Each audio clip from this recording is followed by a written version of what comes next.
Electrocast. I ended up as a manager and a leader. Then I got to start all over again. I started Jackson Hewitt.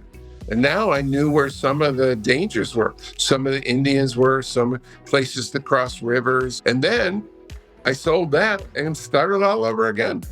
If you don't do it a lot better each and every time, especially after 15 years, you're an idiot. Welcome to Think Business with Tyler, sharing our methods and strategies for success. Join in on our conversations with business owners as we highlight their triumphs and detail how they overcame the challenges they faced while continuing to grow and scale their business. It's time to think life, think success, and think business with your host, Tyler Martin.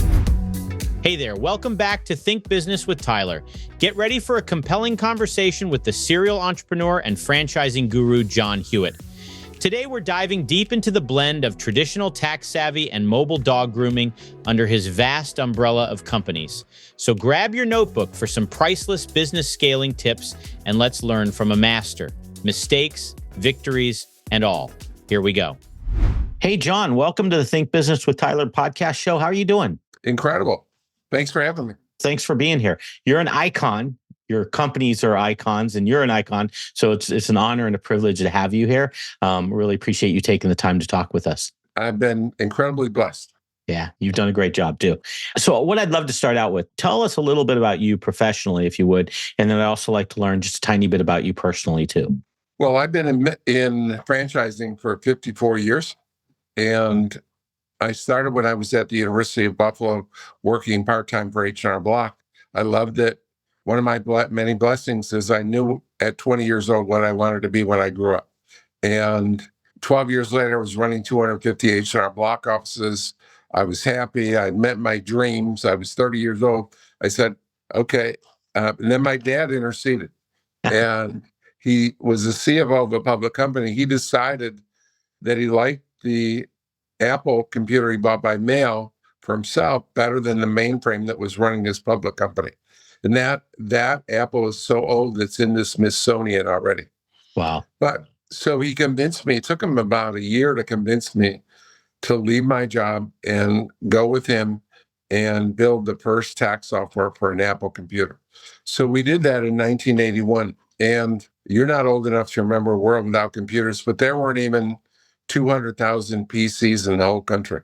And no one wanted it. They were afraid of computers. And it was way ahead of its time. And we got blessed because I found a company for sale here in Virginia Beach called Mel Jackson Tax Service. Mel had died.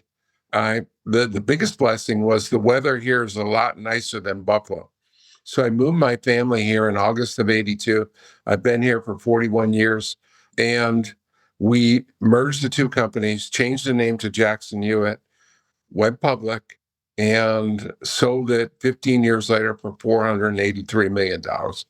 I had a non-compete that lasted for 3 years. And by the way, Jackson Hewitt became $1 billion company. Yeah, great brand. So I founded $1 billion company, one of the only less than 1,000 people in the United States that have ever done that. And they have 6,000 offices. They're the 23rd largest retail franchise chain in the country. But I sold that, left that in 1997 and started Liberty Tax. And I had a 3-year non-compete, but it didn't cover Canada because there never have been any Jackson Hewitts in Canada. Having grown up in Buffalo, I knew the Canadian tax system. So we opened Liberty Tax in Canada.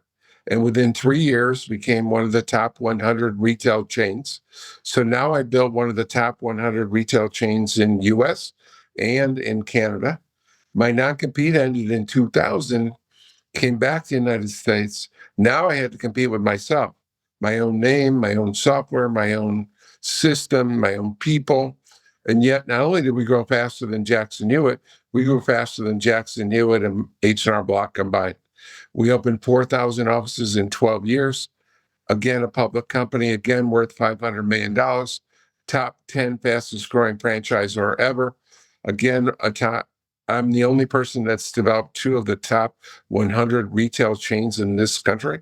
I brought in 5,200 franchisees. So you said your listeners are are business owners. I brought in 5,200 myself. 1,000 of them became millionaires. And so and then once I sold that, we started Loyalty Brands. And Loyalty Brands is different from both Jackson Hewitt and Liberty in that we have 8 different companies under one umbrella.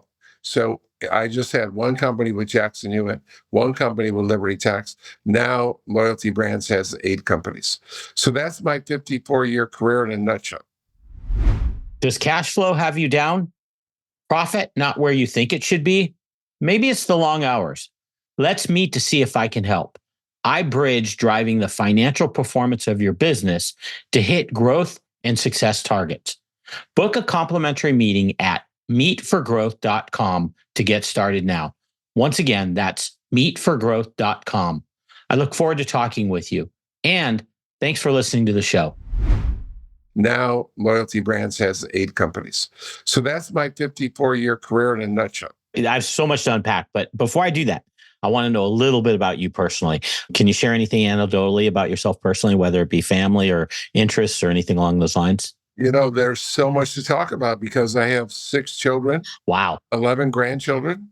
I just had a party on Saturday for my shower for my approaching my 5th great grandchild. Wow. And I didn't feel old when I turned 70, but when I had my first great grandchild, that made me feel old. I don't know. Did you ever meet your great grandparents? No, sadly, I did not. No. Exactly. Yeah. So once I was fortunate when I was young to meet one. I had one pair of great grandparents, but they were really old. Yeah. So being a great grandfather makes me feel a little old. Yeah. I can imagine. One thing I do have to say though, my first computer was actually a VIC 20. I don't know if you remember that. Yeah. I had a VIC 20 and then I had a Commodore 64. And then I went all the way up the chain from a 286, 386. I think Pentium was the next one. I went through the whole gamut of computers. So I was right in the infancy. You don't look that old. That was in the 70s. Yeah, I'm 56. I'm an old dude, but Okay. I was passionate about it. I mean, it was such an exciting era. My oldest daughter is 56.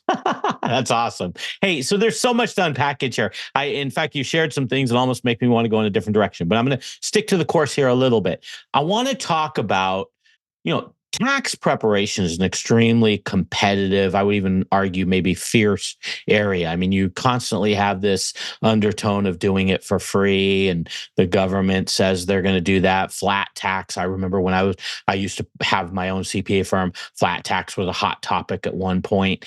What made you feel like this was the direction to go in? And did you ever make a strategic decision that you stand back and go, wow, that was one of the smartest moves I ever made? Any light bulb moments there that you can share? Well, it certainly was one of the smartest moves I ever made. And again, Tyler, I've interviewed thousands of people in my career. Yeah. And I have one standard question. Please. What do you want to be when you grow up? And you know what?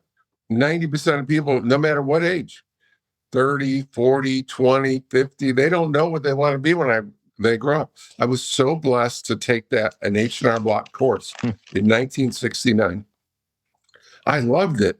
I loved it for 3 major reasons. Number one, we talked about a world without computers. They didn't even have calculators in 1969. Wow. I did my first tax returns with an add machine, pulled in the hand. And I was great at multiplication and addition. I can do it in my head faster than anyone. And so it was good for me because I love math. And secondly, it was good because it's helping people. People are very grateful because to most people and my companies have done 100 million tax returns. So I have some experience. Most people think of their taxes as like going to the dentist. Right. And so they're so relieved to make it easy for them. And often you can save them money. Usually you save them peace of mind. So it's helping people. So it's mathematic, it's helping people. And I'm very argumentative. When I was a kid in high school and middle school, I argued with my teachers. My teachers hated me because I was very argumentative. But with tax law, it's very gray. Right. So you get to argue your point and represent customers. So again, one of my many blessings, major in business, first blessing is I found out what I wanted to be when I was in college, in 20 years old, when I took that H&R Block tax course and started working the next month in January. But the interesting thing is when you say this to me, it sounded like you really enjoyed the nuts and bolts of it, but I'd imagine once you started to scale, we're talking $1 billion company, you start to scale, you're not in the trenches anymore. You're now probably managing multiple offices. You're a franchisor. You're getting away from that. And a lot of times you see people that really enjoy the mathematics of it. That's what they do for their career. They stay in that kind of area. What kind of take me through that? Like, how do you still get fueled? And now it's at a whole different level, if you will. Well, that brought out another skill set that I had, right? So, I've in starting loyalty brands, we have 8 brands, but I've interviewed hundreds of companies that wanted to join us as a franchisor. So I've given tons of advice to people and about whether you can be a franchisor and whether you're in the right field. And I had the right skill set. And I don't know why people have asked me this question before. How did you know that you were a leader? Well, I mean, how did you become a leader? Did you learn it but I can remember back to being 4 years old and I was the leader of the gang. Leader of my brother was a year and a half younger and my best friend, and I was the leader in the neighborhood. So I've always been a leader and I've always wanted to help people. So it just came naturally. I was blessed. And most of the people that I've seen that have tried to go from normal business into franchising have failed because they don't have that leadership ability. They don't understand why or the relationship between a franchisor and a franchisee. And so I have that skill, and that was a different skill set that I tapped to do what I've done. Yeah. What do you feel about the tax industry as a whole? Do you see, will it become free returns? I mean, is that where we're going with this? I know flat tax seems to have gone away, but I remember back in the day when I did my firm, that was a big topic. What are your thoughts? It will just keep getting more complicated and the need for these types of services? Any opinion? I don't know how long you want me to spend on it, but I love, love, love when they talk about flat tax. Right. Because people that talk about flat tax don't really understand flat tax.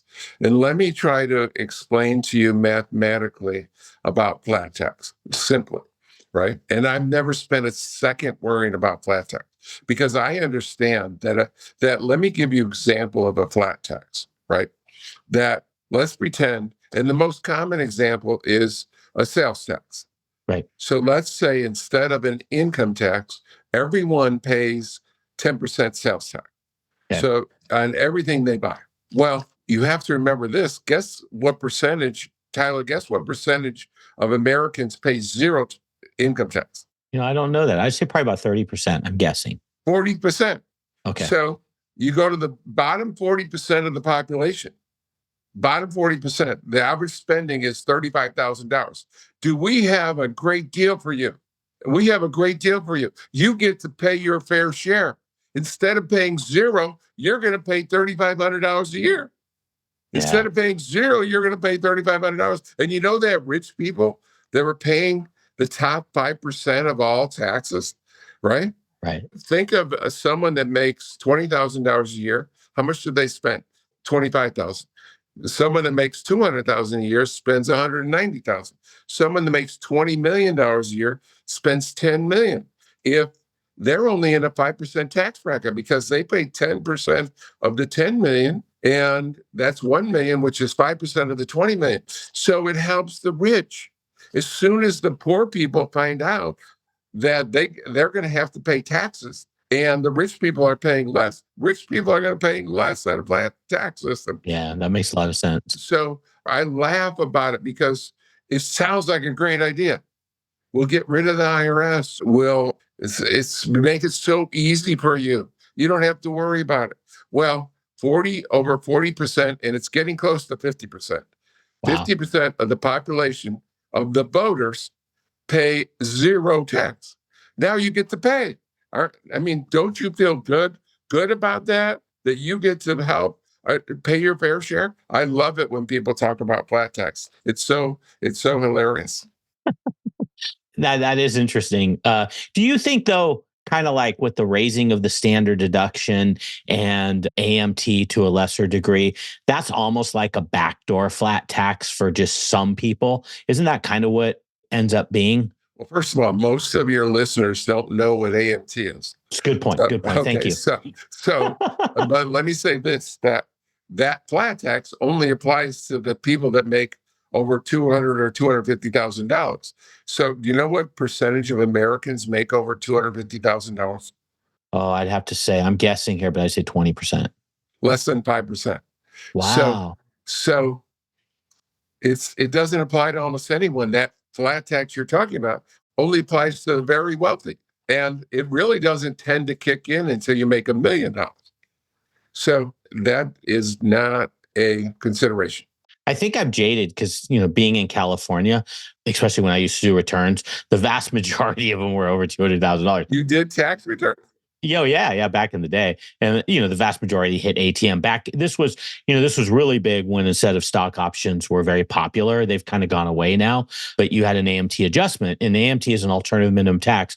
The design is to make sure everybody's paying their fair share essentially on certain things. Well, it's actually, let me amend that a little. Please, please. It's designed to make sure that people pay a minimum amount. Correct. Yeah, that's a better way of saying it. Not necessarily their fair share. Yeah. But that no one evades any tax, zero tax.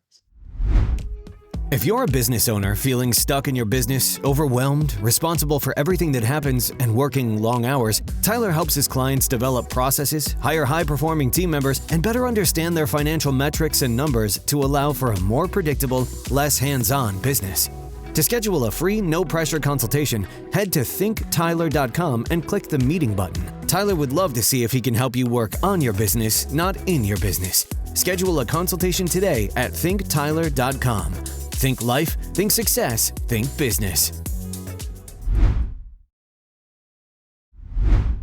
Not necessarily their fair share. Yeah. But that no one evades any tax, zero tax.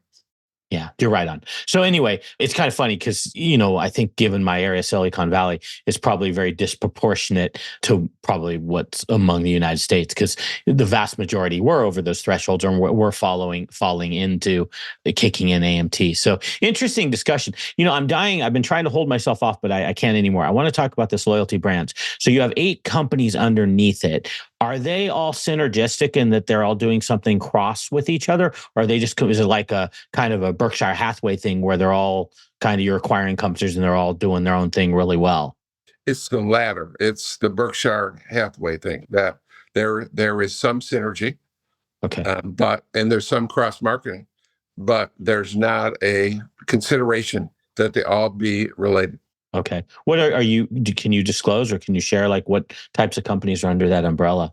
Yeah, I would prefer to say that there's 8 companies, but it's kind of the 80-20 rule that there's 2 great industries and the others are less. So I prefer to talk about the 2 exciting ones that are growing by leaps and bounds that hopefully, remember, I brag that I'm the only person that's founded 2 of the top 100 retail chains in the country. And I'm hopefully third time's the charm, but I have 2 companies that are headed in that direction. And one is the traditional tax. My ATAX company is fastest growing in tax, but for 54 years, I've always been with the fastest growing tax company. But the one that's surprising that I'm just unbelievable surprised with is Zoom and Grooming. I mean, the pet industry is just exploding. And our fastest growing company is a mobile dog grooming. And I love it for so many reasons, but people love their pets more than their children. And some people love their pets more than their spouse. No comment on my end. Where is the skill? You scale billion-dollar to billion-dollar companies, which is like mind-boggling. My profession, what I do is on a much smaller level. Like, do you have any tips for us when it comes to scaling? Like, There's so many moving parts, multiple offices, people. People are always a big challenge. Getting the right people in the right seats.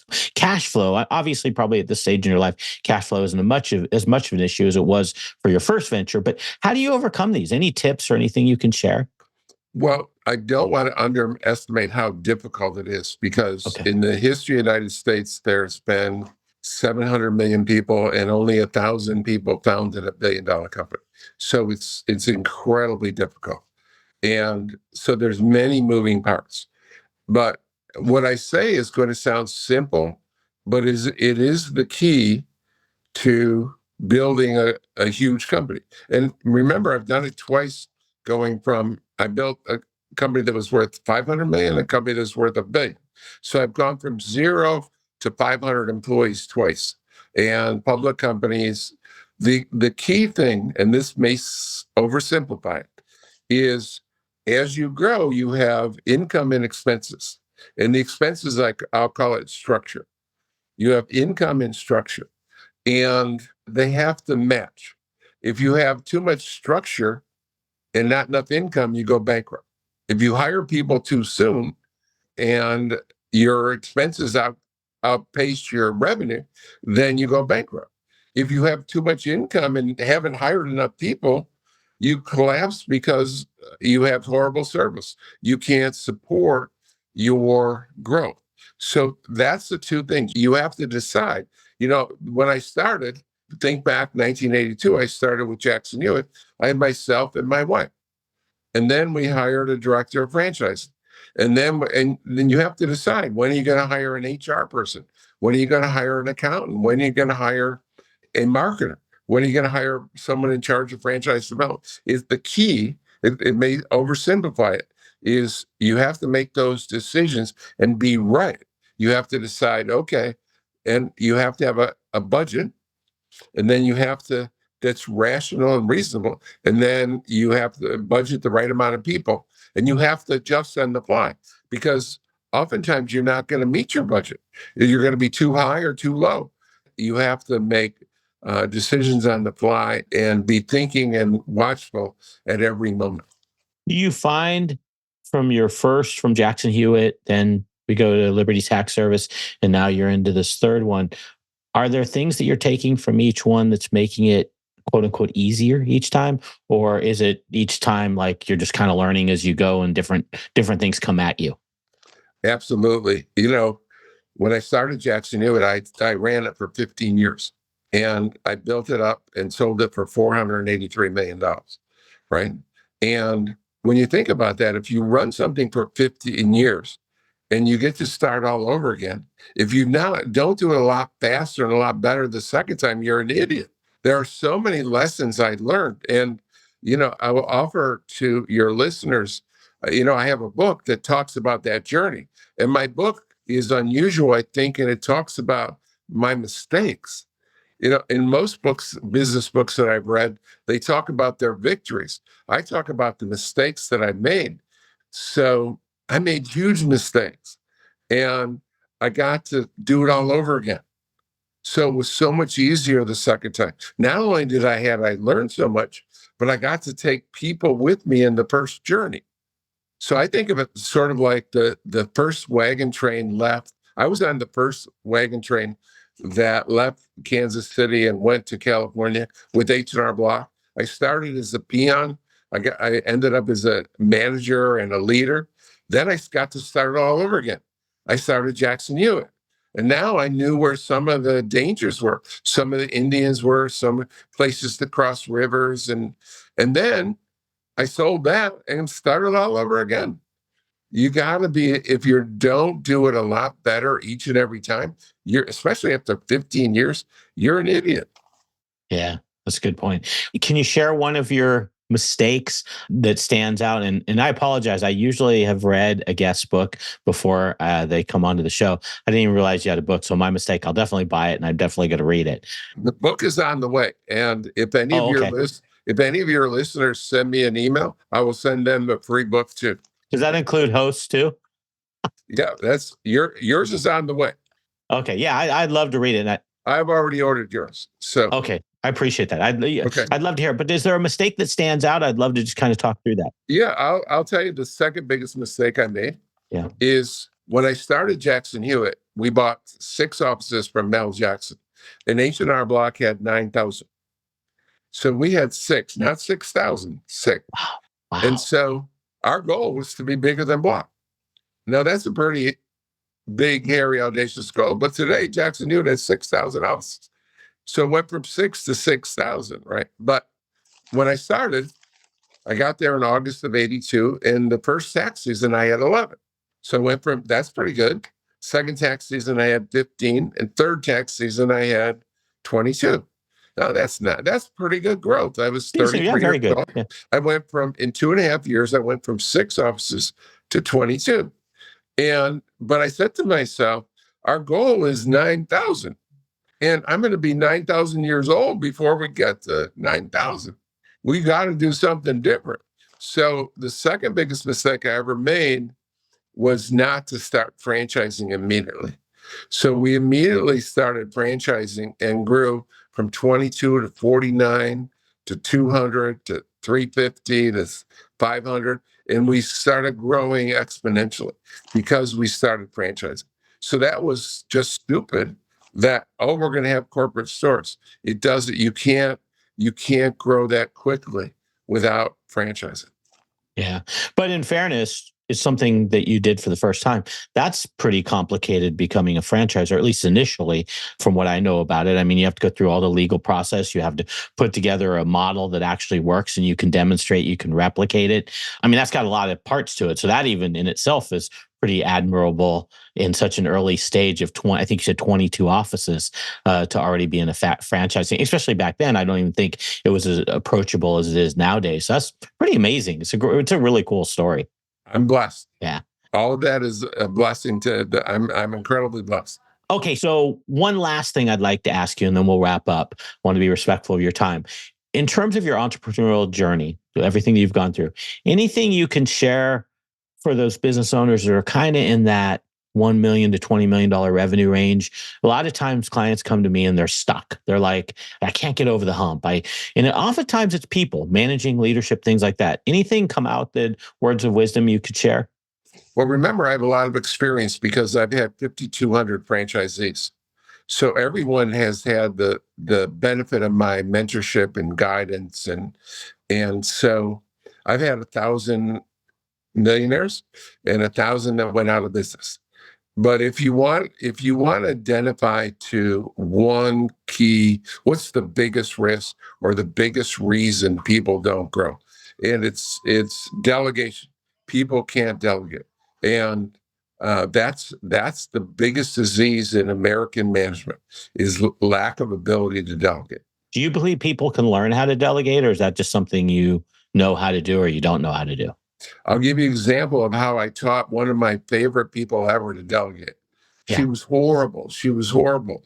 And she went on to become a vice president of a company and be incredibly successful. But she just couldn't delegate. So we had a technical support department at Jackson Hewitt, and we in our early stages. And she had about 10 people. And I just kept lecturing on how to delegate.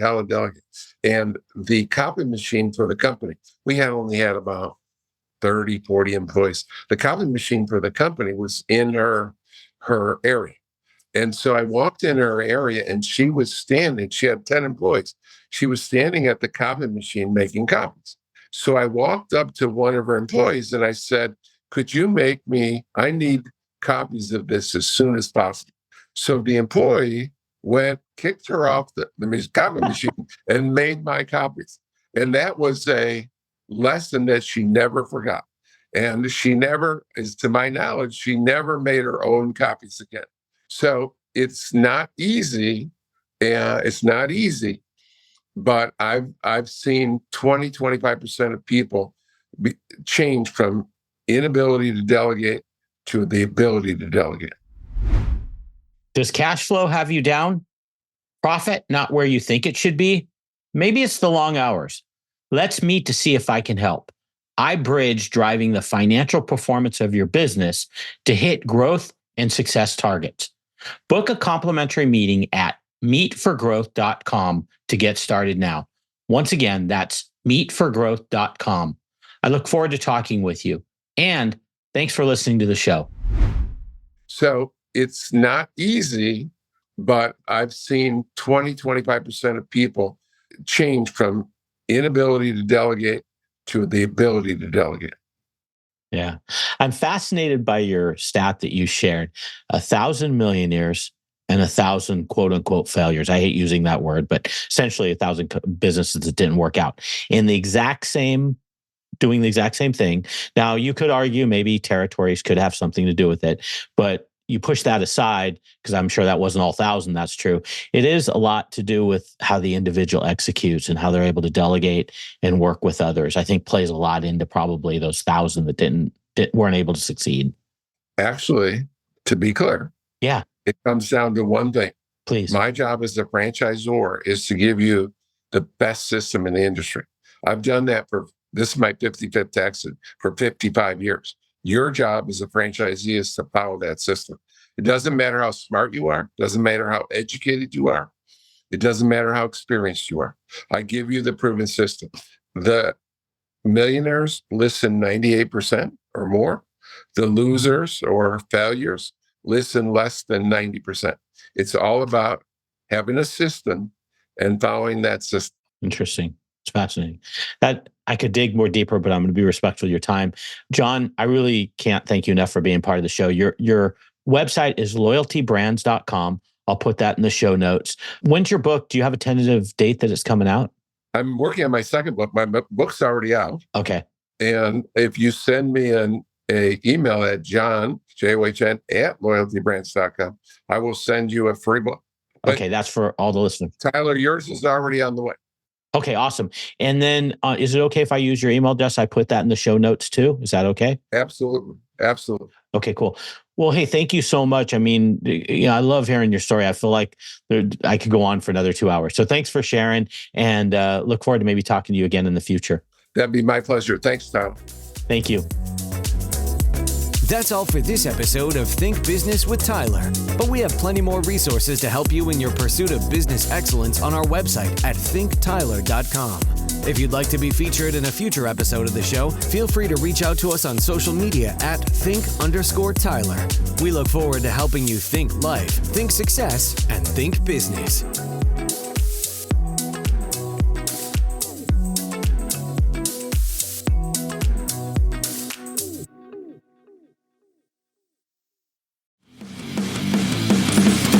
Introducing the Deep Leadership Podcast.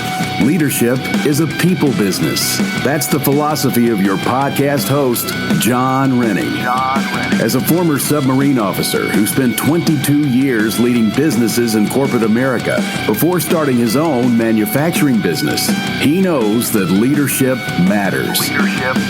Deep Leadership is real-world, actionable leadership advice from John and his expert guests. Become a leader worth following. Subscribe today. Electricast.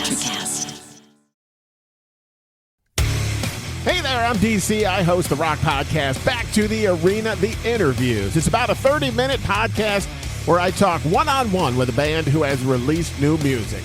You can find us on all the best podcast sites like Spotify, Apple, Google, iHeartRadio, and more. If you're a rock fan like me, subscribe today to Back to the Arena, The Interviews. Electricast.